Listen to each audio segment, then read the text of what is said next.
Pegawai kontrak Dispar diamankan diduga karena bawa sabu.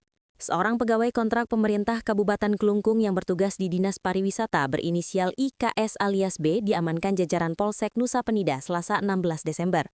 Yang bersangkutan diduga menyalahgunakan narkotika jenis sabu di Jalan Raya Lembongan, Jungut Batu, Desa Jungut Batu, Kecamatan Nusa Penida. Narkotika jenis sabu didapati petugas disembunyikan IKS dalam bungkusan menyerupai kemasan bola bulu tangkis. Di dalamnya terdapat 2 plastik klip berisi kristal bening yang diduga barang haram tersebut. Aksi tersebut berhasil diamankan oleh tim patroli Jalak Nusa yang sehari sebelumnya dibentuk. Penangkapan ini bermula dari adanya informasi dari masyarakat terkait adanya seseorang yang diduga membawa narkotika. Menanggapi hal tersebut, tim patroli Jalak Nusa yang dipimpin PS Panit I Reskrim Polsek Nusa Penida, Aibda I Ketut Sudiarta bersama tim melakukan pemantauan hingga akhirnya menghentikan terduga di lokasi kejadian. IKS langsung diamankan oleh jajaran, disaksikan klien Banjar dan warga setempat. Selanjutnya yang bersangkutan diserahkan ke Satres Narkoba Polres Kelungkung untuk penindakan selanjutnya.